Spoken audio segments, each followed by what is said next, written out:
엄마, 나 여기 있어. 여기라니까?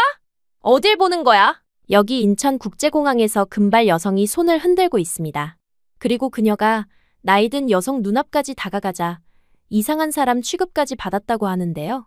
자리를 피하려던 나이 든 여성은 뭔가 깨달은 듯 갑자기 입을 틀어막고 눈물을 보이고 있습니다. 나이 든 여성이 왜 이렇게 변했냐고 외치면서 그녀의 몸을 수색하듯 훑어보자 금발의 그녀는 민망해하는데요. 대체 뭐가 그렇게 변한 걸까요? 그녀의 이야기 한번 들어보시죠. 구독과 좋아요는 감동 블라썸 영상 제작에 큰 힘이 됩니다. 제 이름은 마르세라트입니다. 미국 캘리포니아의 햇살 좋은 도시에서 자란 평범한 여자였어요. 아니, 사실 평범하진 않았습니다. 어릴 때부터 먹는 걸 좋아했고 운동도 잘해서 학교 체육대회마다 상을 휩쓸었거든요. 복근이 살짝 드러나는 건강한 몸, 빠른 반사신경, 또래보다 탄탄한 팔. 누가 봐도 자신감 넘치는 아이였습니다. 초등학교 때부터 저는 달리기에서 1등을 차지하는 게 당연했어요. 엄마는 항상 자랑스러워하시며 우리 마르셀이는 정말 건강하게 잘 자란다 고 말씀하셨습니다. 아침마다 베이컨과 달걀, 우유 한 잔을 마시고 학교에 가는 게 일상이었어요. 점심시간엔 친구들과 운동장을 뛰어다니며 놀았고 방과 후엔 축구팀 연습에 참여했습니다. 그때 저는 정말 활력이 넘쳤어요. 중학교에 올라가서도 마찬가지였습니다. 키가 또래보다 컸고 어깨도 넓었어요. 체육 시간마다 선생님은 저를 모범으로 세우셨고 친구들은 제 팔뚝의 근육을 신기해했습니다. 저는 그런 제 자신이 자랑스러웠어요. 마르셀은 정말 멋있어 라는 말을 들을 때마다 가슴이 뿌듯했습니다. 하지만 인생의 방향은 어느 한순간 완전히 바뀌었어요. 고등학교 2학년 봄, 처음으로 누군가를 좋아하게 되었습니다. 학교 인기남이었고 공부도 운동도 잘하는 완벽한 남자였어요. 제이슨이라는 이름의 그 남자애는 금발 머리에 파란 눈을 가진 마치 영화에서 나올 법한 외모였습니다. 농구팀 주장이기도 했고 학생회 부회장이기도 했어요. 몇 달 동안 그를 좋아했습니다. 멀리서 바라보기만 해도 가슴이 뛰었고 같은 수업을 들을 때면 집중이 안 될 정도였어요. 친구들은 제가 좋아하는 걸 다 알고 있었습니다. 마르셀, 그냥 고백해봐. 너 정도면 충분히 매력적이야 라고 응원해주기도 했어요. 그래서 용기를 냈습니다. 어느 날 점심시간 친구들과 함께 있던 제이슨에게 다가갔어요. 가슴이 터질 듯 뛰었지만 그래도 당당하게 말했습니다. 제이슨, 나 너를 좋아해. 주변이 조용해졌어요. 친구들의 시선이 모두 저에게 집중되었습니다. 그런데 그의 대답은 제 인생의 전환점이 되었습니다. 미안, 난 그렇게 튼튼한 여자보단 여리여리한 여자가 좋아. 그 말과 함께 들려온 친구들의 키득거리는 웃음소리. 맞아, 마르셀은 좀 너무 근육질이야. 라는 누군가의 속삭임까지. 그 순간 제 세상이 무너져 내렸습니다. 지금까지 자랑스럽게 생각했던 제 몸, 제 건강함, 제 활력이 모두 부끄러운 것으로 변해버렸어요. 얼굴이 화끈거렸고 눈물이 날 것 같았지만 참았습니다. 그냥 알았어 라고 말하고 돌아섰어요. 그날 밤 저는 거울 앞에 섰습니다. 평소라면 만족스럽게 바라보던 제 모습이 이상하게 보였어요. 어깨가 너무 넓어 보였고 팔뚝의 근육이 과도해 보였습니다. 튼튼한 여자는 싫다 는 그 말이 계속 머릿속을 맴돌았어요. 그리고 결심했습니다. 이제부턴 여리해질 거야. 다음 날부터 저는 식단을 바꾸기 시작했습니다. 아침에 먹던 베이컨과 달걀 대신 과일과 요거트만 먹었어요. 점심시간엔 샐러드만 주문했습니다. 다이어트 중이야 라고 친구들에게 말했지만 사실은 그보다 더 깊은 이유가 있었어요. 고기, 달걀, 우유 같은 단백질 식품을 모두 끊기 시작한 겁니다. 처음 몇 주는 큰 변화가 없었어요. 하지만 한 달이 지나자 몸에 변화가 오기 시작했습니다. 체중이 줄어들었고 근육량도 조금씩 빠졌어요. 친구들은 마르셀, 좀 날씬해진 것 같은데 라고 말했습니다. 그 말을 들을 때마다 조금씩 뿌듯함을 느꼈어요. 하지만 그와 동시에 체력도 떨어지기 시작했습니다. 축구팀 연습을 따라가기 힘들어졌고 계단을 오를 때도 숨이 찼어요. 엄마는 걱정하셨습니다. 레이첫, 요즘 왜 이렇게 기운이 없어 보이니? 하지만 저는 괜찮아요. 그냥 공부 때문에 피곤한 거예요. 라고 대답했습니다. 몇 개월이 지나자 제 모습은 확연히 달라져 있었어요. 예전에 탄탄했던 몸매는 사라지고 가녀린 모습이 되었습니다. 거울을 볼 때마다 이제 좀 여자답다 는 생각이 들었어요. 하지만 이상하게도 마음은 더 무거워졌습니다. 고등학교 마지막 해, 저는 완전히 다른 사람이 되어 있었어요. 예전처럼 체육 시간에 적극적으로 참여하지도 않았고 친구들과 어울리는 것도 줄었습니다. 대신 조용히 혼자 있는 시간이 늘어났어요. 점심시간엔 도서관에 가서 책을 읽거나 샐러드만 조금 먹고 있었습니다. 부모님의 걱정은 날이 갈수록 커졌어요. 마르셀, 너 요즘 너무 많이 빠진 것 같은데. 좀 더 먹어야 하는 거 아니야? 아빠가 말씀하셨지만 저는 고개를 저었습니다. 아빠, 저는 이제 이게 좋아요. 예전엔 너무 투박했어요. 대학 입학을 앞두고 엄마는 저를 병원에 데려가셨어요. 의사 선생님은 제 체중과 근육량을 체크한 후 걱정스러운 표정을 지으셨습니다. 영양 상태가 좋지 않네요. 단백질 섭취를 늘려야 합니다. 하지만 저는 그 말을 듣고 싶지 않았어요. 저는 채식주의자가 되기로 했어요. 라고 말했습니다. 대학에 진학한 후에도 제 식습관은 계속되었습니다. 기숙사 식당에서 고기가 나오면 피했고 샐러드와 과일, 채소 위주의 식단을 고집했어요. 룸메이트는 처음엔 신기했습니다. 와, 마르셀은 정말 건강한 걸 먹네. 하지만 시간이 지나면서 걱정하기 시작했어요. 너 너무 말랐어. 좀 더 먹어야 하는 거 아니야? 하지만 저는 들으려 하지 않았습니다. 거울을 볼 때마다 이제야 여자답다 는 생각만 들었어요. 예전에 건강하고 활력 넘치던 모습은 부끄러운 과거가 되어버렸습니다. 이게 나야. 이렇게 해야 여자가 돼. 라고 스스로를 설득했어요. 대학 2년차가 되자 제 몸은 더욱 약해져 있었습니다. 계단을 오르기도 힘들었고 조금만 걸어도 금세 지쳤어요. 피부도 창백해졌고 머리카락도 윤기를 잃었습니다. 친구들은 점점 더 걱정하기 시작했어요. 마르셀, 너 정말 괜찮아? 병원에 가보는 게 어때? 하지만 저는 여전히 고집을 부렸습니다. 제이슨의 그 말이 여전히 제 머릿속을 지배하고 있었거든요. 튼튼한 여자는 싫다. 그 말이 제 모든 선택의 기준이 되어버렸어요. 강해 보이는 것, 건강해 보이는 것, 활력 있어 보이는 것들을 모두 피하려고 했습니다. 대학을 졸업할 즈음, 저는 완전히 다른 사람이 되어 있었어요. 예전에 당당하고 자신감 넘치던 모습은 온데간데 없었습니다. 대신 조용하고 소극적인, 항상 피곤해 보이는 사람이 되었어요. 취업을 준비할 때도 마찬가지였습니다. 면접에서도 목소리가 작아서 면접관이 좀 더 크게 말해주세요. 라고 할 정도였어요. 다행히 글로벌 테크 기업에 취직할 수 있었습니다. 하지만 회사에서의 저는 여전히 조용하고 눈에 띄지 않는 직원이었어요. 동료들과 어울리는 것도 어려웠고 회식 자리에서는 늘 구석에 앉아 샐러드만 먹고 있었습니다. 마르셀은 정말 얌전하네. 라는 말을 자주 들었어요. 그렇게 몇 년이 흘렀습니다. 저는 여전히 제 선택이 옳다고 생각했어요. 비록 체력은 떨어졌지만 적어도 여리여리한 모습은 갖게 되었다고 생각했거든요. 하지만 마음 깊은 곳에서는 무언가 공허함을 느끼고 있었습니다. 예전에 활력 넘치던 저 자신이 그리워지는 순간들이 있었어요. 그러던 어느 날 회사에서 중요한 발표가 있었습니다. 팀장이 회의실에 모든 팀원들을 불러 모았어요. 한국에서 새로운 프로젝트를 진행하는데 파견 나갈 사람이 필요해. 회의실이 술렁였습니다. 한국이라는 나라는 저에게 완전히 낯선 곳이었어요. 음식도 다르고 언어도 다르고 문화도 완전히 다를 텐데 마음속으로 그런 생각을 하고 있는데 갑자기 팀장이 제 이름을 불렀습니다. 마르셀, 너가 가면 좋겠어. 저는 깜짝 놀랐어요. 저요? 왜요? 팀장은 미소를 지으며 대답했습니다. 너 같은 꼼꼼하고 성실한 사람이 필요해. 그리고 새로운 환경이 너에게 도움이 될 것 같아. 그 순간 저는 말문이 막혔습니다. 한국이라는 낯선 나라, 그곳의 음식 문화, 언어, 모든 것이 두려웠어요.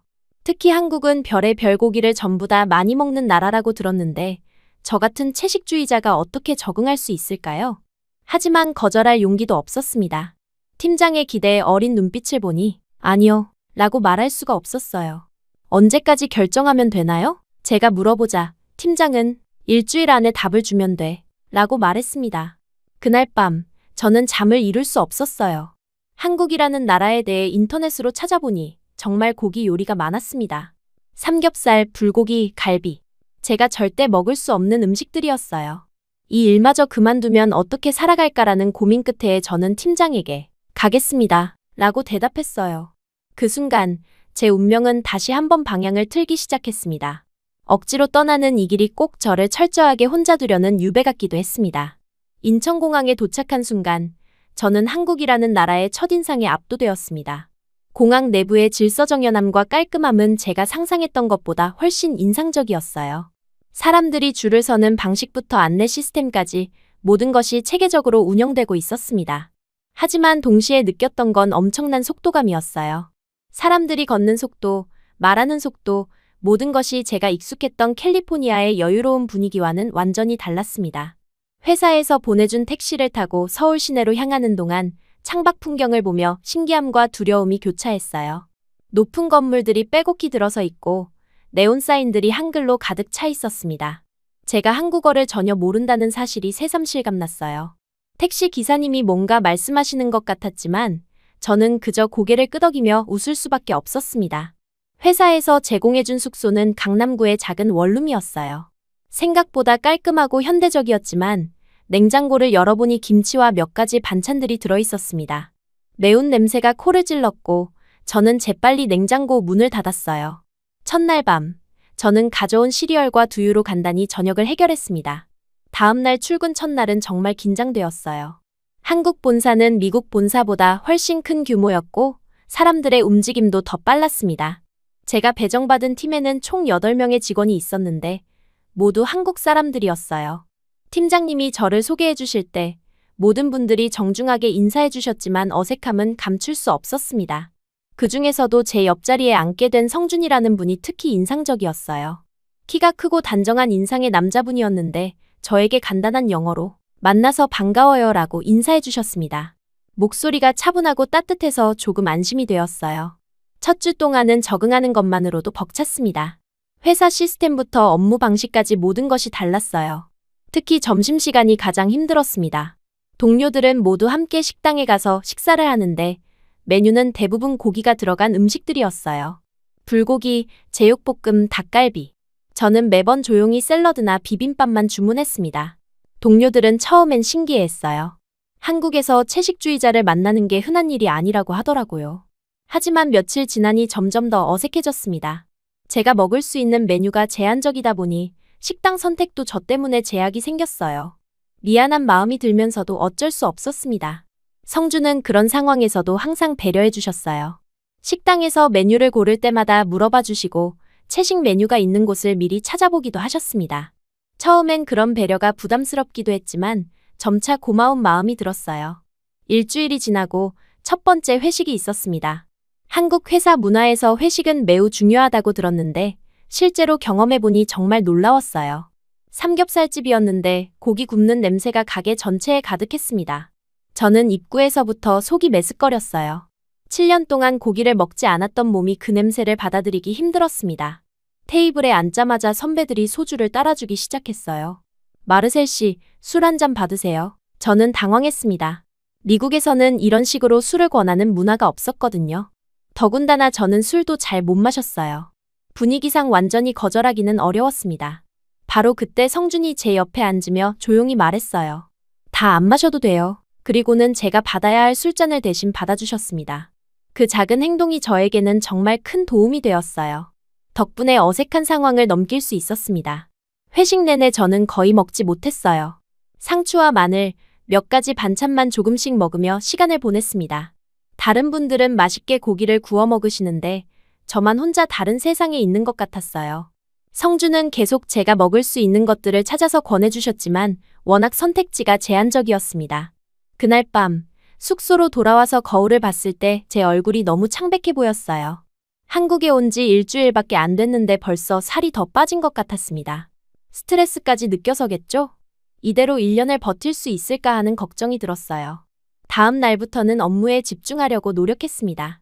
하지만 몸이 점점 더 힘들어지는 게 느껴졌어요. 아침에 일어나기도 힘들었고 오후가 되면 집중력이 떨어졌습니다. 동료들은 제가 적응 때문에 힘들어하는 줄 알고 걱정해 주셨지만 사실은 영양 부족 때문이었어요. 성주는 그런 제 상태를 유심히 지켜보고 있었던 것 같습니다. 점심시간마다 제가 먹은 양을 체크하고 오후에 피곤해하는 모습을 보며 걱정스러운 표정을 지으셨어요. 하지만 직접적으로 뭐라고 말씀하지는 않으셨습니다. 2주차가 되자 야근이 시작되었어요. 한국 회사의 업무 강도는 정말 높았습니다. 밤 9시, 10시까지 일하는 게 당연한 분위기였어요. 피곤하고 배고픈 상태에서 계속 일하다 보니 몸이 한계에 다다르는 게 느껴졌습니다. 그러던 어느 날 밤, 정말 큰일이 일어났어요. 야근을 하던 중 갑자기 몸살이 찾아왔습니다. 오한이 들면서 머리가 지끈거리고 속이 뒤틀리는 것 같았어요. 화장실에 다녀온 후 자리에 앉았지만 컴퓨터 화면이 흐릿하게 보일 정도였습니다. 성준이 제 상태를 알아차리고 다가왔어요. 저는 괜찮다고 말하려 했지만 목소리도 제대로 나오지 않았습니다. 열이 오르는 게 느껴졌고 어지러움까지 더해졌어요. 잠시만요라고 성준이 말하고는 어디론가 나가셨습니다. 30분 정도 지나서 돌아오셨는데 손에 따뜻한 포장 용기를 들고 있었어요. 그리고는 제 앞에 조심스럽게 놓아주셨습니다. 본죽이라고 적힌 용기였어요. 저는 죽이니까 당연히 채식일 거라고 생각했습니다. 뚜껑을 열자 따뜻한 김이 올라왔고 부드럽고 고소한 냄새가 났어요. 오랫동안 제대로 된 따뜻한 음식을 먹지 못했던 터라 그 냄새만으로도 눈물이 날 것 같았습니다. 첫 숟가락을 떠서 입에 넣는 순간 정말 놀라웠어요. 부드럽고 따뜻했을 뿐만 아니라 깊고 진한 맛이 입안에 퍼졌습니다. 몸이 약해진 상태에서 먹는 그 죽의 맛은 정말 감동적이었어요. 한 숟가락, 두 숟가락 계속 먹으면서 몸이 따뜻해지는 게 느껴졌습니다. 이게 뭐예요? 너무 맛있어요. 제가 물어보니 성준이 미소를 지으며 대답했습니다. 소고기죽이에요. 순간 제 손에 든 숟가락이 멈췄어요. 소고기? 7년 동안 먹지 않았던 고기가 지금 제 입안에 있다는 사실에 충격을 받았습니다. 저 채식주의자인데요. 제가 당황해서 말하자 성준이 조용히 물었습니다. 무슨 신념이 있는 거예요? 그 질문에 저는 머뭇거릴 수밖에 없었어요. 종교적 신념도 아니고 환경을 위한 것도 아니었거든요. 그냥 한 남자의 말 때문에 시작한 일이었으니까요. 그냥 남자들은 튼튼한 여자보다 여리한 걸 좋아하지 않나요? 제가 솔직하게 말하자 성준의 표정이 변했습니다. 잠시 침묵이 흘렀고 그는 조용히 말했어요. 그런 남자라면 정말 바보네요. 건강한 여자가 얼마나 멋진데요. 그 말을 들은 순간 제 가슴 깊은 곳에서 뭔가가 움직이는 게 느껴졌습니다. 7년 동안 누구도 제게 그런 말을 해준 적이 없었어요. 오히려 많이 날씬해졌네. 여리여리해서 예쁘다. 같은 말들만 들어왔는데 성준은 정반대의 이야기를 하고 있었어요. 잠깐만 기다려요. 성준이 그렇게 말하고는 자리에서 일어났습니다. 잠시 후 돌아와서는 같이 나가자고 했어요. 어디 가느냐고 물어보니 진짜 저녁을 먹으러 가자고 대답하더라고요. 저는 여전히 혼란스러웠지만 성준을 따라 나섰습니다. 회사 근처의 삼겹살집이었어요. 불판이 지글지글 소리를 내며 고기를 굽는 냄새가 가게 전체에 퍼져 있었습니다. 처음엔 역시 거부감이 들었지만 이상하게도 소고기죽을 먹은 후라 그런지 예전만큼 심하지는 않았어요. 안 먹을래요. 제가 말하자 성준이 웃으며 대답했습니다. 딱 한 입만 먹고 싫으면 나가요, 우리. 그리고는 불판에 삼겹살을 올리기 시작했어요. 고기가 익어가면서 나는 고소한 냄새가 점점 더 강해졌습니다. 성준이 고기를 구우는 모습을 보면서 저는 이상한 감정을 느꼈어요. 7년 동안 멀리했던 것들에 대한 호기심 같은 것이었습니다. 정말로 맛있을까? 먹으면 어떤 기분일까? 그런 생각들이 머릿속을 맴돌았어요. 드디어 고기가 다 익었습니다. 성준이 상추에 삼겹살 한 점을 올리고 마늘과 쌈장을 함께 올려서 저에게 건넸어요. 한국식이에요. 저는 한참을 망설였습니다. 7년 동안의 신념을 깨는 순간이 될 거라는 걸 알고 있었거든요. 하지만 그때 성준의 말이 다시 떠올랐어요. 건강한 여자가 얼마나 멋진데요. 어쩌면 제가 지금까지 잘못 생각하고 있었던 건 아닐까? 여리여리한 게 정말 아름다운 걸까? 건강하고 활력 넘치는 모습이 오히려 더 매력적인 건 아닐까? 용기를 내서 한 입 베어 물었습니다. 상추의 아삭한 식감, 고기의 부드러운 감촉, 마늘의 매콤함, 쌈장의 고소함이 입안에서 조화를 이루었어요. 그 순간 저는 깨달았습니다. 이건 단순한 음식이 아니었어요. 살아있다는 감각, 에너지, 생명력 그 자체였습니다. 눈물이 날 뻔했어요. 7년 동안 제가 스스로에게서 빼앗았던 것이 바로 이런 감각이었구나 하는 생각이 들었습니다. 몸이 따뜻해지고 얼굴에 혈색이 도는 게 느껴졌어요. 오랫동안 잃어버렸던 생기가 조금씩 돌아오는 것 같았습니다. 성준이 소주 한 잔을 따라주었어요. 건배예요. 저는 처음으로 소주를 마셔봤는데 쓴맛이 강했는데 바로 성준이 쌈을 하나 더 줘서 받아 먹었어요. 쌈을 입에 머금고 있으면서 소주를 마시고 쌈을 씹는데 형용할 수 없는 감칠맛이 폭발했어요. 그리고 한 점, 또 한 점 고기를 먹으면서 점점 더 활기를 찾아갔어요. 그날 밤은 정말 특별했습니다. 성준과 함께 이야기를 나누면서 저는 처음으로 제 과거를 솔직하게 털어놓았어요. 고등학교 때 받았던 상처, 그 이후로 스스로를 가두어왔던 이야기들. 성준은 조용히 들어주면서 때로는 공감해주고 때로는 다른 관점을 제시해 주었습니다. 있는 그대로가 제일 이뻐요. 그의 말이 제 마음 깊숙이 와닿았어요. 7년 동안 다른 사람의 기준에 맞추려고 애써왔는데 정작 저 자신은 행복하지 않았거든요. 그렇게 처음 소주에 취해 말했어요. 여자는 약해야 한다고 듣곤 저를 부정당하니까 저도 스스로 부정한 것 같아요. 성주는 조용히 고개를 끄덕이며 들어주었습니다. 그 따뜻한 시선에 더욱 마음을 열게 되었어요. 그렇게 한참을 먹고 웃다가 소주의 힘인지 갑자기 세상이 빙글빙글 돌기 시작했습니다. 술에 약한 제가 생각보다 많이 마신 것 같았어요. 마지막으로 기억나는 건 성준이 걱정스러운 표정으로 저를 바라보던 모습이었습니다. 그 이후의 기억은 완전히 끊겼어요. 눈을 떴을 때는 처음 보는 천장이었습니다. 머리가 지끈거렸고 입안이 바싹 말라 있었어요. 어떻게 집에 왔는지도 기억이 안 났습니다. 침대 옆 탁자를 보니 성준이 앉아 있었어요. 손에는 물 한 잔을 들고 있었습니다.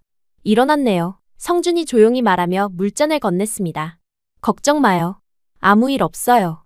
취해버려서 데리고 왔어요. 저는 당황해서 상황을 파악하려 했어요. 혹시 실수한 건 없었나, 이상한 말은 안 했나 걱정이 되었습니다. 성준은 제 걱정하는 표정을 보고 미소를 지었어요. 정말 괜찮아요. 다만 잠시 말을 멈추더니 진지한 표정으로 말했습니다. 어제 당신이 말한 이유 참 슬펐어요. 그 말에 어젯밤 제가 털어놓았던 이야기들이 조각조각 떠올랐습니다. 제이슨의 말, 그 이후로 스스로를 벌하듯 살아온 시간들. 성준 앞에서 그 모든 걸 다 말했던 것 같았어요. 부끄러움과 동시에 이상한 후련함도 느껴졌습니다. 당신은 그런 이유로 자신을 아프게 할 필요가 없어요. 성준의 목소리에는 진심이 담겨 있었습니다. 건강하고 활기찬 모습이 얼마나 아름다운지 어떤 남자가 그걸 모르겠어요? 그 순간 저는 깨달았습니다. 7년 동안 제가 찾고 있었던 것은 사랑이 아니라 인정이었어요. 있는 그대로의 저를 받아들여주는 사람, 제가 강해도 괜찮다고 말해주는 사람. 그런 사람을 만난 게 이곳 한국에서였다는 사실이 신기했습니다. 성준의 배려와 따뜻함, 그리고 새로운 관점은 제게 큰 충격이었어요. 어쩌면 이곳 한국에서 진짜 저 자신을 찾을 수 있을지도 모른다는 희망이 생겼습니다. 억지로 끌려온 줄 알았던 이 나라가 사실은 저를 구원하러 데려다 준 곳일지도 모르겠다는 생각이 들었어요. 그날 밤 이후 제 인생은 완전히 달라지기 시작했습니다. 다음 날 아침 일어났을 때부터 뭔가 다른 기분이었어요. 7년 만에 제대로 된 음식을 먹었다는 사실이 몸에서 느껴졌습니다. 평소라면 침대에서 일어나기 힘들어했는데 그날은 자연스럽게 눈이 떠졌어요. 거울 앞에 서서 제 얼굴을 봤을 때도 놀라웠습니다. 어제까지만 해도 창백하고 생기 없던 얼굴에 조금이나마 혈색이 돌아 있었거든요. 무의식적으로 거울 앞에서 스트레칭을 하고 있는 제 자신을 발견했어요. 팔을 위로 뻗고 허리를 좌우로 돌리는 간단한 동작들이었지만 오랫동안 하지 않았던 일이었습니다. 몸이 뻐근하면서도 어딘가 개운한 느낌이 들었어요. 예전 고등학교 때 운동하던 기억이 어렴풋이 떠올랐습니다. 며칠이 지나면서 저는 점심시간에 동료들이 또 식당에 가자고 할 때 평소 같으면 샐러드 있는 곳으로 가요 라고 말했을 텐데 그날은 달랐어요. 뭐든 좋아요 라고 대답했습니다. 동료들이 깜짝 놀라는 표정을 지었어요. 며칠 전까지만 해도 메뉴 때문에 고민하던 제가 갑자기 달라진 거였으니까요. 식당에서 메뉴를 보는데 제육볶음이 눈에 들어왔습니다. 어제 소고기죽을 먹은 후로 고기에 대한 거부감이 많이 줄어든 것 같았어요. 제육볶음 주세요 라고 주문하자 동료들의 눈이 더욱 커졌습니다. 마르셀 씨, 채식주의자 아니셨어요? 저는 웃으며 대답했어요. 조금씩 바꿔보려고요. 제육볶음이 나왔을 때의 그 냄새는 정말 인상적이었습니다. 매콤하면서도 고소한 향이 코끝을 자극했어요. 첫 젓가락을 떠서 입에 넣는 순간 어제 느꼈던 그 감각이 다시 찾아왔습니다. 살아있다는 느낌, 에너지가 몸 안으로 들어오는 감각이었어요. 동료들과 함께 밥을 먹으면서 자연스럽게 대화도 늘어났습니다. 예전에는 혼자 조용히 먹기만 했는데 그날은 웃으면서 이야기를 나누고 있더라고요. 마르셀 씨, 오늘 되게 밝아 보이세요. 라는 말을 들었을 때 저 자신도 그 변화를 실감할 수 있었습니다. 며칠이 지나면서 변화는 더욱 뚜렷해졌어요. 아침마다 거울 앞에서 스트레칭하는 것이 습관이 되었고 점심시간마다 다양한 음식을 시도해봤습니다. 불고기, 갈비찜, 닭갈비. 7년 동안 멀리했던 음식들을 하나씩 다시 만나는 과정이었어요. 각각의 음식이 주는 맛과 영양이 제 몸에 스며드는 게 느껴졌습니다. 가장 놀라운 변화는 체력이었어요.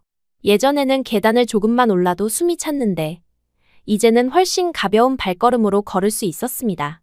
오후에 찾아오던 극심한 피로감도 많이 줄어들었어요. 야근을 해도 예전만큼 힘들지 않았습니다. 성주는 매일 제 곁에서 이런 작은 변화들을 지켜보고 있었어요.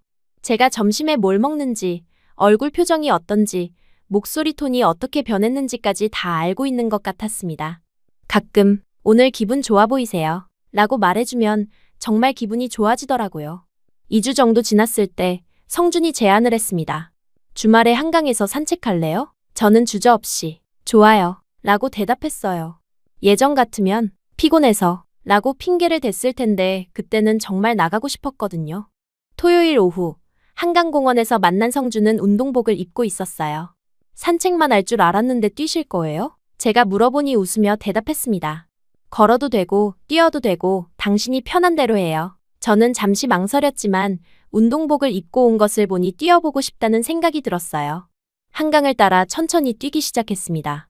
처음에는 몇 분도 못 뛸 것 같았는데 의외로 괜찮았어요. 물론 예전만큼은 아니었지만 7년 전보다는 훨씬 나았습니다. 성주는 제 페이스에 맞춰서 천천히 뛰어주었어요. 중간중간 걸으면서 쉬기도 하고 강변의 풍경을 감상하기도 했습니다. 기분 어때요? 성준이 물어봤을 때 저는 정말 솔직하게 대답했어요. 오랫동안 잊고 있던 기분이에요. 몸이 살아있다는 느낌? 그 말에 성준이 환하게 웃었습니다. 그게 정상이에요. 건강한 사람의 정상적인 감각이죠. 러닝을 마치고 근처 식당에서 저녁을 먹었습니다. 불고기 정식이었는데 운동 후에 먹는 음식의 맛은 정말 특별했어요. 배가 고픈 상태에서 먹는 따뜻하고 영양가 있는 음식의 맛이 이렇게 좋은 줄 몰랐습니다. 밥 한 공기를 다 먹고도 부족해서 추가로 시켰어요. 많이 드시네요. 성준이 말하자 저는 잠시 당황했습니다. 혹시 너무 많이 먹는 건 아닌가 하는 생각이 들었거든요. 하지만 성준의 표정은 걱정스러운 게 아니라 만족스러워 보였어요. 좋은 거예요. 잘 먹는 여자가 제일 예뻐요. 그 말을 들은 순간 제 마음속에서 무언가가 완전히 바뀌었습니다. 잘 먹는 여자가 제일 예뻐요. 이 한 문장이 제 인생을 뒤흔든 또 하나의 문장이 되었어요. 7년 동안 여리여리한 여자가 예쁘다. 는 말에 지배당해 살았는데 이제는 정반대의 가치관을 만난 거였습니다. 그날 밤 집에 돌아와서 거울을 봤을 때 제 얼굴이 정말 달라 보였어요. 볼에 혈색이 돌았고 눈에 생기가 있었습니다. 무엇보다 웃고 있는 제 자신의 모습이 오랫동안 보지 못했던 모습이었어요. 월요일 출근했을 때 동료들의 반응이 확실히 달랐습니다. 레이처 씨, 주말에 뭐 했어요? 완전 다른 사람 같아요. 피부도 좋아졌고 표정도 밝아졌어요. 그런 말들을 들을 때마다 기분이 좋아졌어요. 이제 점심시간이 기다려지기 시작했습니다. 매일 다른 메뉴를 시도해보는 재미가 있었거든요. 제육볶음을 시작으로 불고기, 갈비찜, 닭갈비, 삼계탕까지. 한국 음식의 다양함과 깊은 맛에 놀라는 날들이 계속되었어요. 특히 삼계탕을 처음 먹었을 때의 감동은 잊을 수 없습니다. 뜨거운 국물을 한 숟가락 떠서 마셨을 때 몸 전체가 따뜻해지면서 원기가 회복되는 느낌이 들었어요. 이런 음식이 있구나 하는 감탄이 절로 나왔습니다. 성주는 제가 새로운 음식을 시도할 때마다 설명해 주었어요. 이건 어떤 재료로 만든 거고 어떻게 먹으면 맛있다 는 식으로요. 덕분에 한국 음식에 대한 이해도 깊어졌고 더 맛있게 먹을 수 있었습니다. 한 달 정도 지났을 때 회식이 또 있었어요. 이번에는 삼겹살집이 아니라 갈비집이었습니다. 예전 같으면 두려웠을 텐데 이번에는 오히려 기대됐어요. 새로운 음식을 맛볼 수 있는 기회라고 생각했거든요. 회식 자리에서 제가 적극적으로 참여하는 모습에 동료들이 놀라워했어요. 직접 고기를 구워서 다른 분들께 드리고 맥주도 따라 드리고 이야기에도 활발하게 참여했습니다.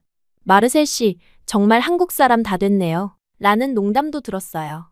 그때 한 선배가 마르셀 씨는 어떻게 이렇게 갑자기 달라졌어요? 라고 물어봤습니다.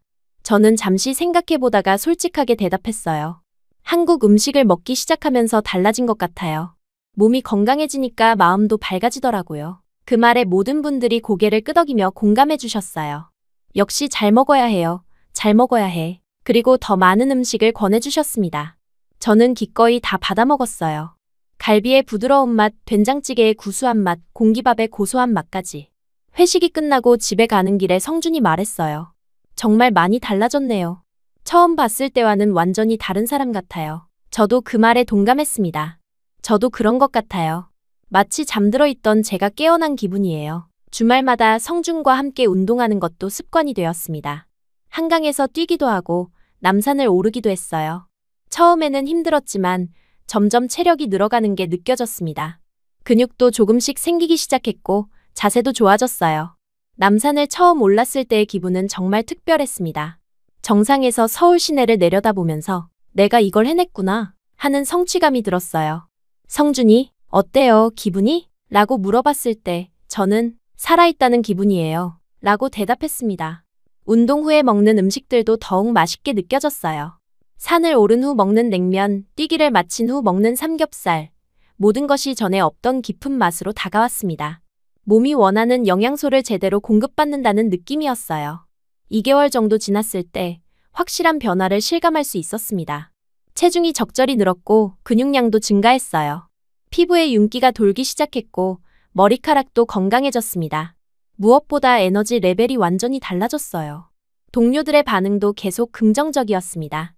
마르셀 씨, 요즘 정말 예뻐졌어요. 건강해 보여서 좋아요. 완전 다른 사람 같아요. 그런 말들을 들을 때마다 기분이 좋아지면서 더욱 건강한 생활을 유지하고 싶다는 동기가 생겼어요.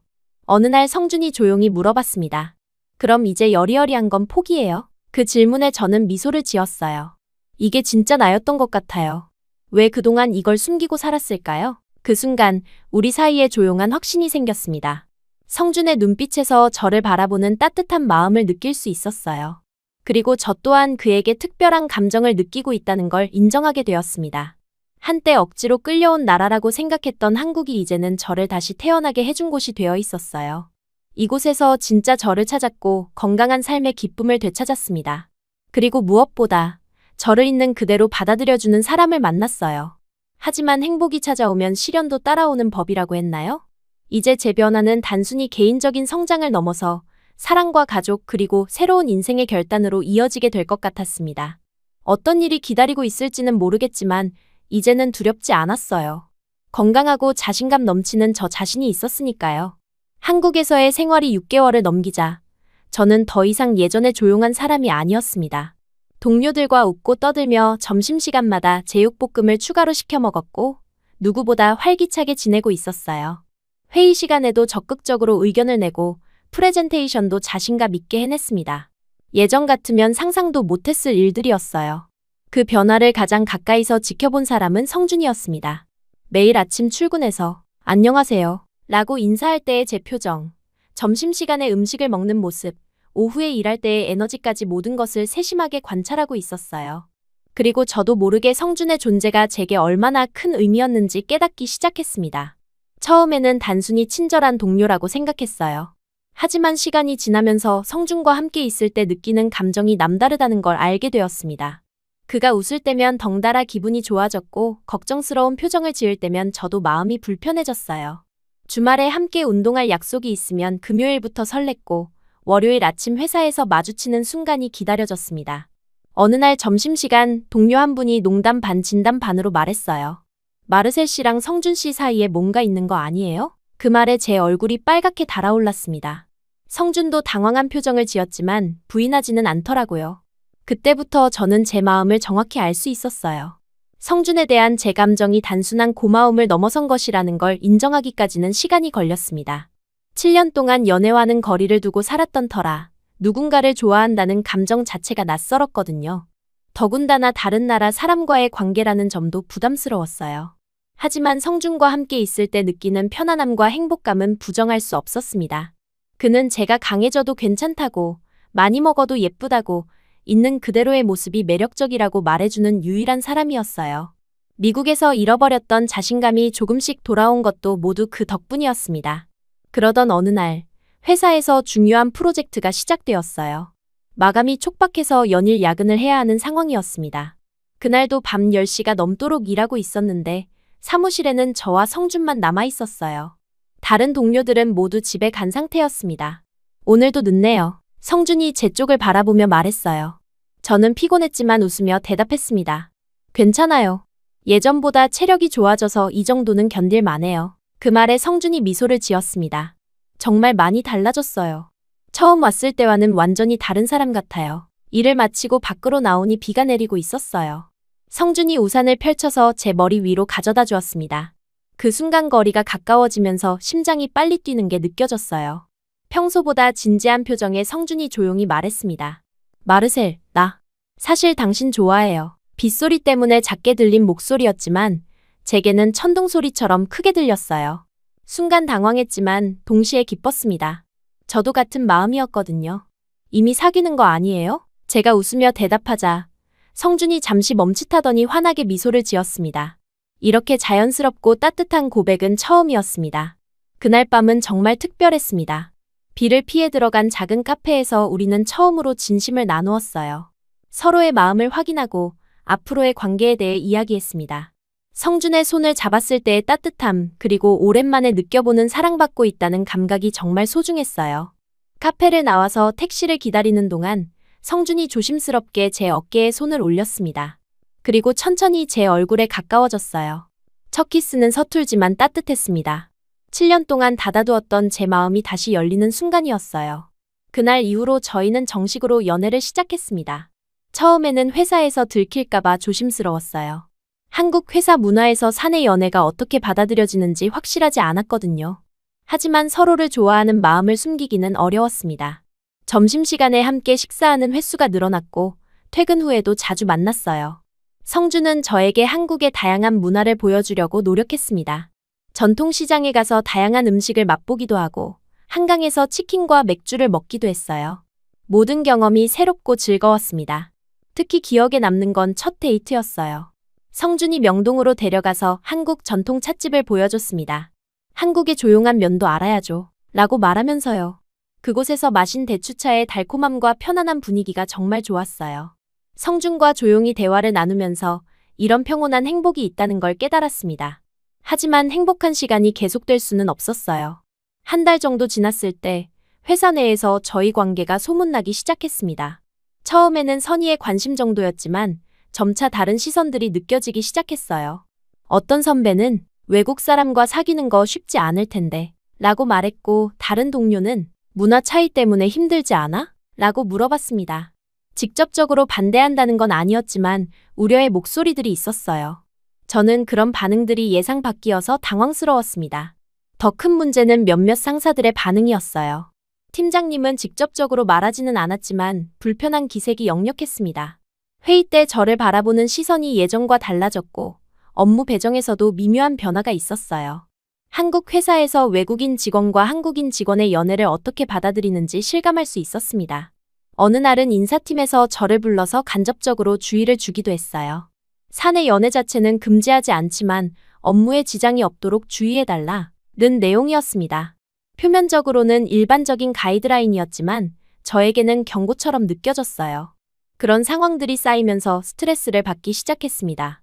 성준과의 관계 때문에 회사에서의 입지가 나빠지는 건 아닌지 걱정되었어요.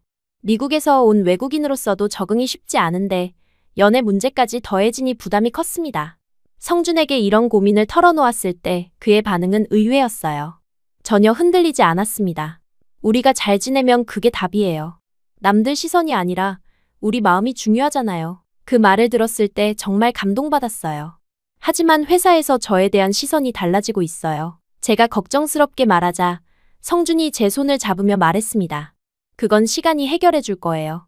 우리가 진심으로 서로를 아끼고 업무도 열심히 하면 결국 인정받을 수 있어요. 그날 밤 성준의 확신에 찬 모습을 보면서 저는 눈물이 났습니다.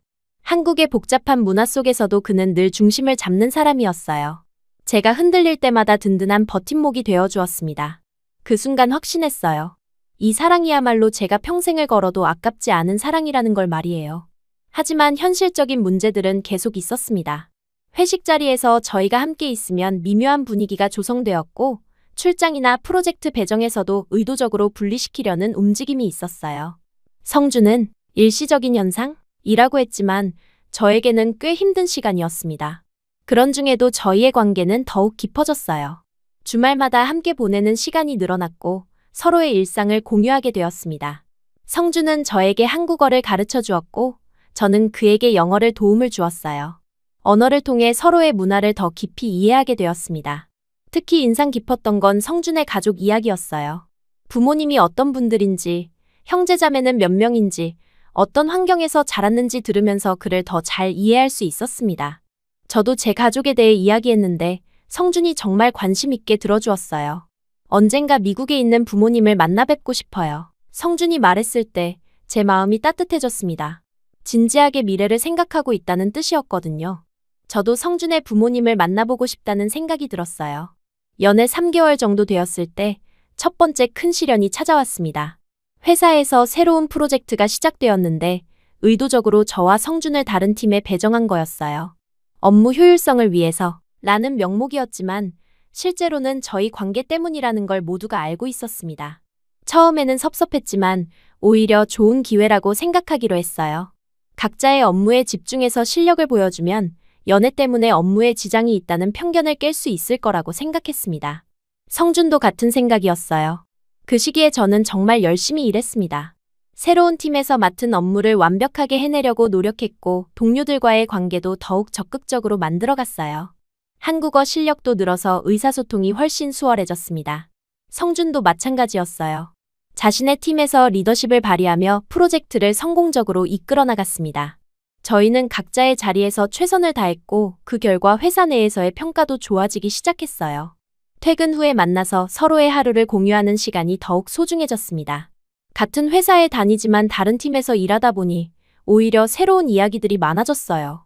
성준의 업무 스타일을 다른 각도에서 바라볼 수 있게 되었고 저의 성장하는 모습도 더 객관적으로 보여줄 수 있었습니다. 어느 날 저녁 한강에서 산책하면서 성준이 말했어요. 요즘 마르셀이 정말 프로페셔널해졌어요. 회사에서도 다들 인정하고 있어요. 그 말이 정말 고마웠습니다. 제가 노력한 것들을 알아봐주는 사람이 있다는 게 큰 힘이 되었거든요.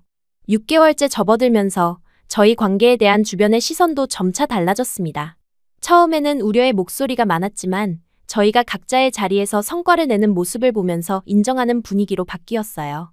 여전히 조심스러운 부분은 있었지만 예전보다는 훨씬 자연스러워졌습니다. 그 과정에서 저는 많은 것을 배웠어요. 사랑한다고 해서 모든 게 쉬워지는 건 아니라는 것, 두 사람의 관계를 지키기 위해서는 서로의 노력이 필요하다는 것, 그리고 진심은 결국 통한다는 것을 깨달았습니다. 성준과의 관계를 통해 저는 단순히 연애하는 법만 배운 게 아니었어요. 어려움 앞에서 포기하지 않는 법, 서로를 믿고 지지하는 법, 그리고 함께 성장하는 법을 배웠습니다. 이런 경험들이 저를 더욱 성숙하게 만들어주었어요.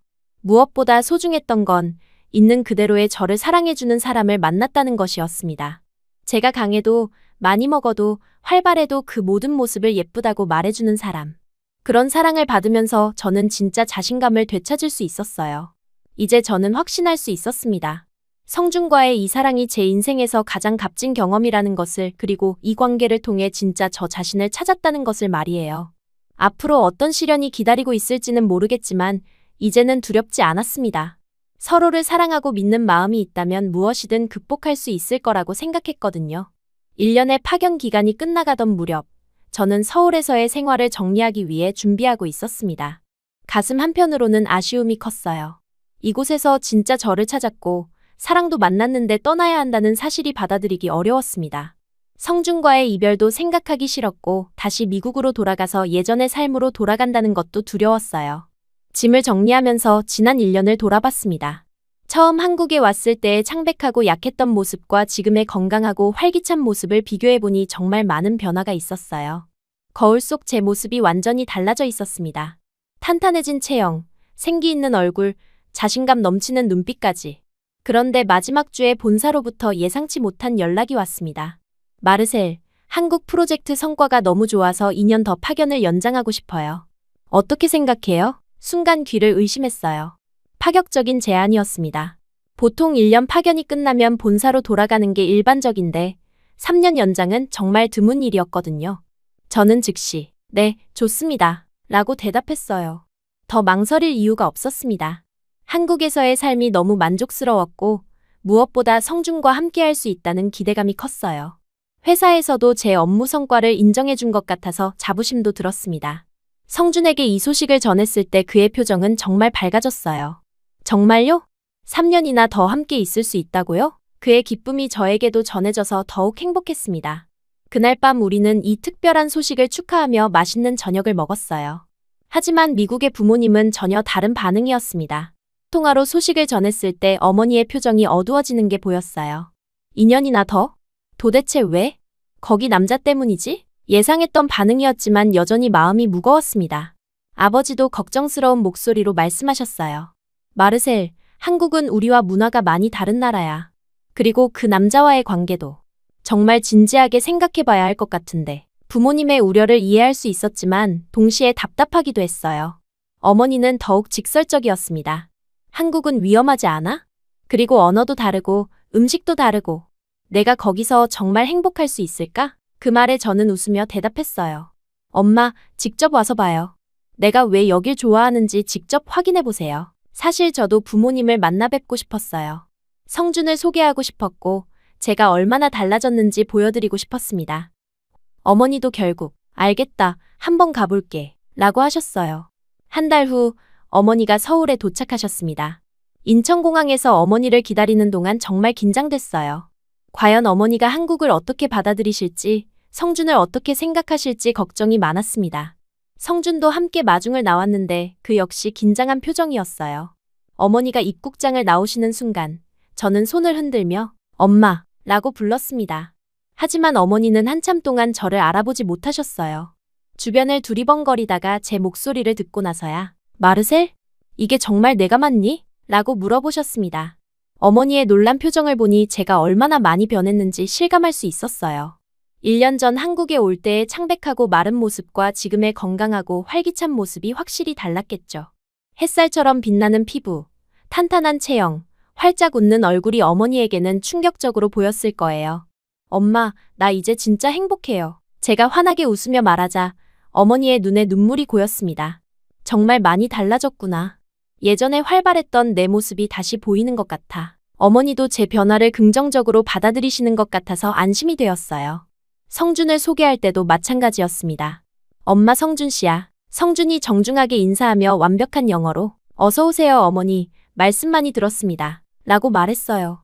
어머니는 성준의 예의 바른 태도와 유창한 영어 실력에 조금 놀라셨지만 곧 미소를 지으며 악수를 받아주셨습니다. 공항에서 숙소로 가는 택시 안에서 어머니는 계속 창밖을 바라보셨어요. 서울의 발전된 모습, 깔끔한 도로, 질서정연한 교통 시스템을 보시며 생각보다 정말 선진국이네 라고 말씀하셨습니다.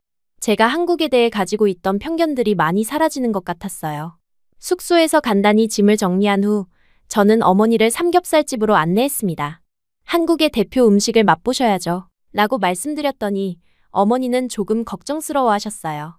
고기 많이 먹는 나라라고 들었는데 괜찮을까? 하지만 호기심도 있으셨던 것 같아요. 삼겹살집에 들어서는 순간 고기 굽는 냄새가 가게 전체에 퍼져 있었습니다. 어머니는 처음에 조금 당황하시는 표정이었지만 이 냄새, 의외로 괜찮네 라고 말씀하셨어요. 성준이 능숙하게 고기를 구우며 한국 음식에 대해 설명해드렸습니다. 이렇게 고기를 상추에 올리고 마늘과 소스를 조금 넣으면 됩니다. 성준의 친절한 설명에 어머니도 점차 관심을 보이기 시작하셨어요. 드디어 어머니가 생애 처음으로 한 입에 삼겹살을 드시는 순간이 왔습니다. 조심스럽게 한 입 드시더니 눈을 감고 천천히 씹으셨어요. 그리고 잠시 후 너무 맛있다 라고 말씀하셨습니다. 그 순간 저는 정말 기뻤어요. 어머니가 한국 음식을 받아들이신다는 것은 한국에서의 제 삶을 인정해 주신다는 의미로 느껴졌거든요. 엄마, 환영해요. 여기가 이제 제 두 번째 고향이에요. 저는 소주잔을 올리며 말했습니다. 어머니도 처음에는 망설이셨지만 성준이 한국인들 모두가 좋아하는 술이라고 설명해드리니 한 모금 드셔보셨어요. 그날 밤은 정말 특별했습니다. 세 사람이 함께 삼겹살을 먹으며 이야기를 나누는 시간이었어요. 성준은 어머니에게 한국 문화에 대해 친절하게 설명해드렸고 저는 지난 1년 동안의 경험들을 상세히 말씀드렸습니다. 어머니는 제가 한국에서 어떻게 지내왔는지 어떤 변화가 있었는지 궁금해하셨어요. 정말 많이 건강해졌구나. 예전에는 항상 피곤해 보였는데 지금은 완전히 달라. 그 말을 들으니 정말 뿌듯했습니다. 소주도 점점 더 드시게 되었어요. 이거 정말 강한데. 음식이랑 마시기 쉬워. 결국 그날 밤 저희는 소주 4병을 다 비웠습니다. 어머니가 한국 술을 이렇게 좋아하실 줄은 몰랐어요. 술이 조금 올라오신 어머니가 갑자기 진지한 표정으로 성준을 바라보셨습니다. 성준 씨, 우리 딸을 정말 좋아하는 거죠? 성준은 진심 어린 표정으로 내 있는 모습 그대로요. 라고 대답했어요. 그 대답을 들은 어머니가 조용히 물으셨습니다. 그럼 결혼은 언제 하니? 순간 분위기가 조용해졌어요. 저도 성준도 예상치 못한 질문이었거든요. 하지만 성주는 당황하지 않고 미소를 지으며 말했습니다. 이제 준비하려 합니다. 그 순간 제 인생이 다시 한번 방향을 틀었습니다. 어머니의 갑작스러운 질문이었지만 성준의 확신에 찬 대답을 들으니 정말 감동받았어요. 그동안 우리가 서로를 얼마나 진지하게 생각하고 있었는지 확인할 수 있는 순간이었습니다. 어머니도 성준의 진심을 느끼셨는지, 그래, 좋아. 우리 딸이 이렇게 행복해하는 모습을 보니 안심이 되네. 라고 말씀하셨어요. 그 말을 들으니 정말 어머니의 승인을 받은 기분이었습니다. 한국까지 와서 직접 확인하신 결과 제 선택을 인정해 주신 거였으니까요. 다음 날부터 어머니와 함께 서울 곳곳을 구경했습니다. 먼저 경복궁을 방문해서 한국의 전통 문화를 보여드렸어요. 궁궐의 웅장함과 아름다운 건축물을 보시며 정말 깊은 역사가 있는 나라구나 라고 감탄하셨습니다. 가이드의 영어 설명을 들으며 한국 역사에 대해 많은 관심을 보이셨어요. 명동에서는 쇼핑과 함께 다양한 길거리 음식을 맛보셨습니다. 호떡을 처음 드시고는 이렇게 달콤하고 따뜻한 간식이 있구나 라며 놀라워하셨어요. 떡볶이는 처음에 매워하셨지만 점차 중독성 있는 맛에 빠지시는 모습이었습니다. 동대문 시장에서는 한국의 활기찬 시장 문화를 경험하셨어요. 새벽까지 이어지는 쇼핑과 다양한 음식들 그리고 상인들의 친절함에 정말 에너지 넘치는 곳이네 라고 말씀하셨습니다. 특히 어묵을 맛보시고는 이런 따뜻한 음식이 길거리에서 파는 게 신기해 라고 하셨어요. 성주는 며칠 동안 정말 극진히 어머니를 모셔드렸습니다. 한국의 아름다운 카페들을 소개해드리고 전통차를 함께 마시며 한국 문화에 대해 자세히 설명해드렸어요. 어머니는 성준이 정말 세심하고 배려 깊은 사람이네 라며 점점 더 마음에 들어 하시는 것 같았습니다. 특히 인상 깊었던 건 한강에서의 치킨과 맥주 시간이었어요. 한국 사람들은 강에서 이렇게 여유롭게 시간을 보내는구나 라며 신기해하셨습니다. 치킨의 바삭함과 시원한 맥주의 조합에 이런 문화도 정말 좋네 라고 말씀하셨어요. N서울타워에 올라가서 서울 전경을 보실 때도 감탄사를 연발하셨습니다. 이렇게 큰 도시였구나. 정말 발전된 나라야 라며 한국에 대한 인식이 완전히 바뀌신 것 같았어요. 성준이 서울의 각 지역에 대해 설명해 드릴 때마다 관심 있게 들으셨습니다. 어머니와 함께 보낸 일주일 동안 저는 정말 많은 변화를 느꼈어요. 제가 한국에서 얼마나 행복하게 지내고 있는지, 성준이 얼마나 좋은 사람인지를 어머니가 직접 확인하시는 과정이었습니다. 매일 밤 어머니와 대화를 나누면서 제 마음도 더욱 확실해졌어요. 마르셀, 정말 많이 달라졌구나.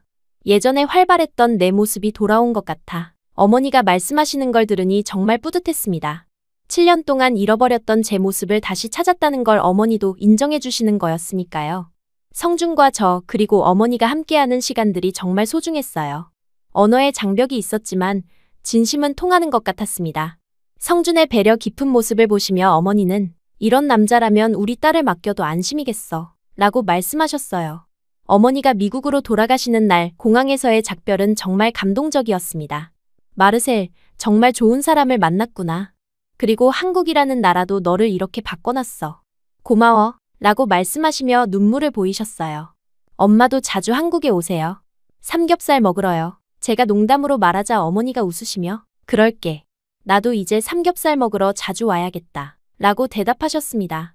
처음에는 걱정과 편견으로 가득했던 어머니가 이제는 한국을 제2의 고향처럼 생각하고 계시는 것 같아서 정말 기뻤어요. 어머니가 떠나신 후 성준과 저는 정말 많은 이야기를 나눴습니다. 결혼에 대한 구체적인 계획, 미래에 대한 꿈, 서로의 가족에 대한 생각들까지 모든 걸 터놓고 얘기했어요. 어머니의 방문이 우리 관계를 한 단계 더 발전시킨 계기가 된 것 같았습니다. 어머니가 정말 마음에 들어 하시는 것 같아요. 성준이 말하자 저도 고개를 끄덕였어요. 엄마가 처음에는 정말 걱정 많이 하셨는데 이제는 완전히 마음을 놓으신 것 같아요. 그 말에 성준도 안심하는 표정을 지었습니다. 그 후로 저희는 더욱 진지하게 미래를 계획하기 시작했어요. 결혼 후에는 어떻게 살 것인지, 아이들은 어떻게 키울 것인지, 양쪽 부모님을 어떻게 모실 것인지까지 구체적으로 이야기했습니다. 국제결혼이다 보니 고려해야 할 것들이 많았지만 함께라면 모든 걸 해결할 수 있을 거라는 확신이 있었어요. 회사에서도 저희 관계를 더욱 인정해주는 분위기였습니다. 어머니가 방문하셨다는 소식을 들은 동료들이 정말 진지한 관계구나 라며 축하해 주었어요. 팀장님도 가족의 승인을 받았으니 이제 안심이네 라고 말씀해 주셨습니다. 무엇보다 저 자신이 가장 큰 변화를 느꼈어요. 어머니의 인정을 받고 나니 더욱 자신감이 생겼고 앞으로의 삶에 대한 확신도 커졌습니다. 7년 전 상처받았던 그 소녀는 이제 완전히 사라지고 사랑받을 자격이 있는 여성으로 거듭났다는 확신이 들었어요. 한국에서의 생활도 더욱 안정되었습니다. 이제는 진짜 이곳이 제 집이라는 느낌이 들었어요. 성준과 함께 미래를 그려나가면서 한국이라는 나라에서 새로운 가정을 꾸려나갈 준비가 되었다는 생각이 들었습니다. 어머니가 마지막에 하신 말씀이 계속 머릿속에 맴돌았어요. 한국이 너를 살렸구나. 정말 그런 것 같았습니다. 이곳에서 진짜 저를 찾았고 건강한 삶의 기쁨을 되찾았으며 무엇보다 진실한 사랑을 만났어요. 이제는 그 사랑을 바탕으로 새로운 인생을 시작할 준비가 되었습니다. 어머니의 승인을 받은 후 저희는 본격적으로 결혼 준비를 시작했습니다. 처음에는 어디서부터 시작해야 할지 막막했어요. 한국의 결혼 문화는 미국과 많이 달랐거든요. 하지만 성준이 차근차근 설명해주며 함께 준비해 나갔습니다. 가장 먼저 정한 건 장소였어요. 성준이 서울 한복판의 아름다운 전통 한옥을 추천해 주었습니다. 여기서 하면 한국의 전통미도 느낄 수 있고 동시에 현대적인 편의시설도 갖춰져 있어요. 라고 설명해 주더라고요. 한옥의 고즈넉한 분위기가 정말 마음에 들었어요. 결혼식 준비 과정에서 성준의 부모님을 처음 뵙게 되었습니다. 시아버님은 조용하지만 따뜻하신 분이었고 시어머님은 정말 다정하셨어요. 외국 며느리라고 특별히 대하지 않을 거야. 우리 가족이니까. 라는 시어머님의 말씀이 정말 감동적이었습니다. 한복 선택도 특별한 경험이었어요. 시어머님과 함께 한복집에 가서 저에게 어울리는 색깔과 디자인을 골랐습니다.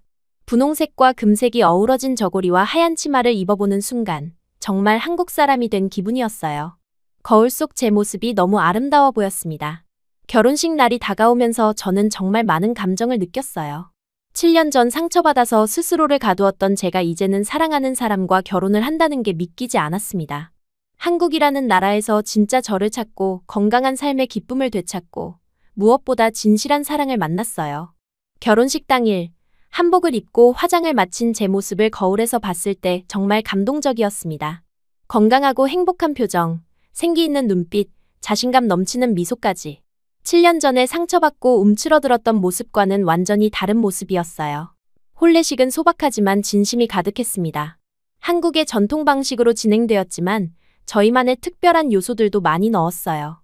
서로에게 쓴 편지를 읽는 시간도 있었고 두 나라의 음식을 모두 준비해서 하객들이 다양한 맛을 경험할 수 있게 했습니다. 가장 기억에 남는 순간은 패백 시간이었어요. 시부모님께 절을 올리면서 정식으로 가족이 되는 의식이었는데 그 순간 정말 한국 사람이 된 기분이었습니다. 시어머님께서 대추와 밤을 건네주시며 축복의 말씀을 해주셨을 때 정말 감격스러웠어요. 결혼식이 끝나고 신혼여행으로 제주도에 갔습니다. 아름다운 자연 속에서 신혼의 달콤함을 만끽하면서 앞으로의 새로운 삶에 대한 기대감으로 가득했어요. 제주도의 신선한 해산물과 맛있는 음식들을 실컷 먹으면서 정말 잘 먹는 신부 라는 농담도 들었습니다. 신혼여행에서 돌아온 후 본격적인 신혼생활이 시작되었어요. 새로 마련한 아파트에서 성준과 함께하는 일상이 너무 행복했습니다. 매일 아침 함께 일어나서 간단한 운동을 하고 아침 식사를 함께 먹는 것부터가 특별했어요. 회사에서도 놀라운 소식이 기다리고 있었습니다. 미국 본사에서 제 공로를 인정하며 한국지사 팀장직을 제안한 거였어요. 마르셀의 한국 적응력과 업무 성과가 뛰어나서 앞으로 한국지사를 이끌어주길 바란다. 는 내용이었습니다. 정말 예상치 못한 승진이었어요. 팀장이 되면서 더 많은 책임을 맡게 되었지만 동시에 더 큰 보람도 느꼈습니다. 한국 직원들과 미국 본사 사이의 가교 역할을 하면서 두 문화를 연결하는 일이 정말 의미 있게 느껴졌어요. 이제 저는 진짜 한국의 일원으로 살아가게 된 거였습니다. 매일 아침 성준과 함께 한강에서 러닝을 하는 것이 일상이 되었어요. 예전에는 상상도 못했을 일이었습니다. 달리면서 서로의 하루 계획을 이야기하고 때로는 조용히 강변 풍경을 감상하기도 했어요. 운동 후에 먹는 아침 식사가 특히 맛있었습니다. 점심시간에는 직원들과 함께 다양한 한국 음식을 먹으며 웃었어요. 불고기, 비빔밥, 냉면 등을 맛있게 먹는 제 모습을 보고 팀장님 정말 한국 사람 다 되셨네요. 라는 말을 자주 들었습니다. 그럴 때마다 뿌듯한 마음이 들었어요. 퇴근 후에는 한국어 수업을 듣기 시작했습니다. 이제 완전히 한국에 정착한 만큼 언어 실력을 더 늘려야겠다고 생각했거든요. 한국어가 늘수록 동료들과의 소통도 더 자연스러워졌고 시댁 가족들과의 관계도 더욱 깊어졌어요. 주말에는 시부모님과 전통시장 나들이를 자주 갔습니다. 처음에는 시장의 복잡함과 시끄러움이 낯설었지만 점차 그 활기찬 분위기가 좋아졌어요. 시어머님과 함께 신선한 재료들을 고르고 맛있는 길거리 음식들을 맛보는 시간이 정말 즐거웠습니다. 마르셀 며느리, 손이 크네. 시어머님이 제가 장을 볼 때마다 하시는 말이었어요. 예전 같으면 많이 사면 안 되는 건가 하고 걱정했겠지만 이제는 활짝 웃으며 한국 사람들은 마음이 더 커요 라고 대답했습니다. 시댁 가족들과의 관계는 정말 특별했어요. 처음에는 언어와 문화의 차이 때문에 어색했지만 시간이 지나면서 진짜 가족이 된 기분이었습니다. 시아버님은 조용히 제를 챙겨주셨고 시어머님은 한국 요리를 가르쳐주시며 정말 딸처럼 아껴주셨어요. 특히 추석이나 설날 같은 명절에는 한국 전통 문화를 직접 경험할 수 있어서 좋았습니다. 차례를 지내고 세배를 드리고 전통 놀이를 하면서 한국 문화의 깊이를 느낄 수 있었어요. 처음에는 어려웠지만 시댁 가족들이 친절하게 알려주셔서 금세 적응할 수 있었습니다. 결혼 1년 후 제 인생에 또 다른 기쁜 소식이 찾아왔어요. 임신이었습니다. 성준과 저 모두 정말 기뻐했고 양쪽 부모님들도 손자, 손녀를 기다리며 설레어하셨어요. 임신 기간 동안 더욱 건강한 식사를 하려고 노력했는데 한국 음식이 정말 도움이 많이 되었습니다. 미역국, 잉어탕, 각종 나물들이 임산부에게 좋다는 시어머님의 조언에 따라 열심히 먹었어요.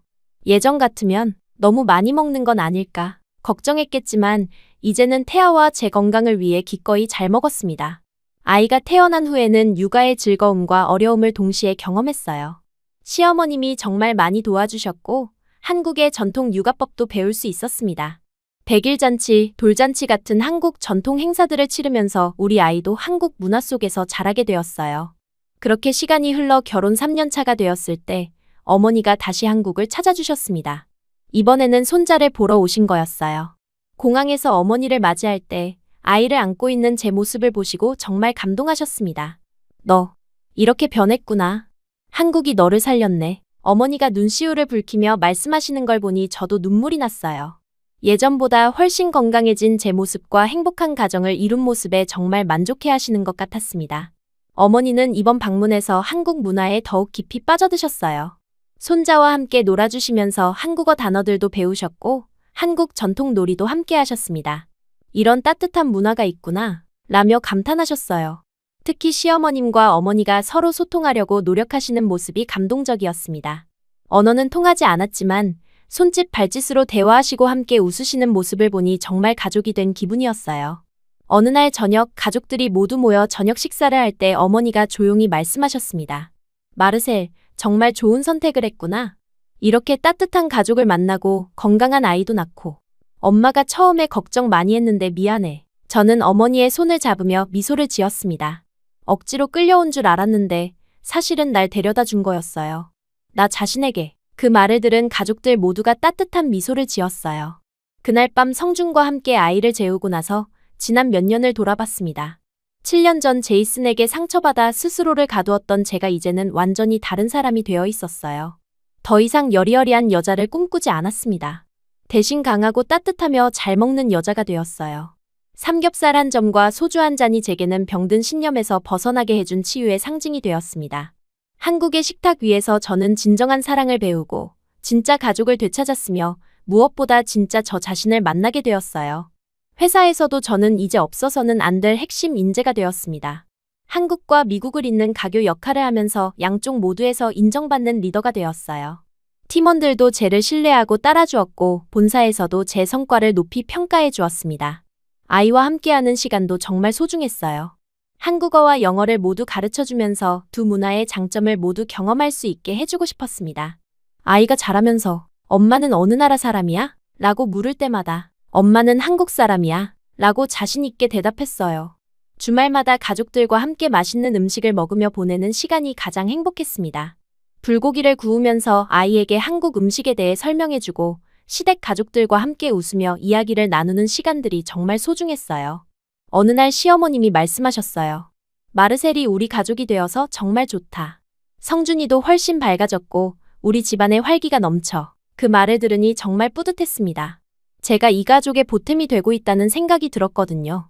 성준과의 관계도 시간이 지날수록 더욱 깊어졌어요. 신혼 초기의 설렘은 안정된 사랑과 신뢰로 발전했습니다. 서로를 위해 배려하고 함께 성장하며 아이를 키우는 동반자로서 완벽한 팀워크를 보여주었어요. 매년 어머니가 한국을 방문하실 때마다 정말 행복해 보인다 고 말씀해 주셨습니다. 그리고 한국 음식이 이렇게 맛있는 줄 몰랐어. 나도 이제 불고기 만드는 법을 배워야겠다 라고 농담하시며 웃으셨어요. 5년이 지난 지금 저는 완전히 새로운 사람이 되었습니다. 건강하고 자신감 넘치는 한국지사 팀장, 사랑받는 며느리, 행복한 아내, 그리고 자랑스러운 엄마. 이 모든 역할을 해내면서도 제 자신을 잃지 않는 강한 여성이 되었어요. 한국의 식탁 위에서 저는 정말 많은 것을 배웠습니다. 음식은 단순히 배를 채우는 것이 아니라 사랑을 나누는 방법이라는 것, 함께 먹는 기쁨이 얼마나 소중한지, 그리고 건강하게 잘 먹는 것이 얼마나 아름다운 일인지를 깨달았어요. 지금도 저는 매일 감사한 마음으로 살고 있습니다. 7년 전 상처받았던 그 순간이 없었다면 지금의 행복도 없었을 거라는 생각이 들어요. 모든 경험이 저를 지금의 모습으로 만들어준 소중한 과정이었습니다. 억지로 끌려온 나라에서 나는 진짜 나로 다시 태어났다. 이제 저는 자신 있게 말할 수 있어요. 한국은 제게 단순히 일하러 온 나라가 아니라 진짜 저를 찾게 해준 운명의 땅이었습니다. 그리고 앞으로도 이곳에서 더 많은 행복을 만들어 나갈 것입니다.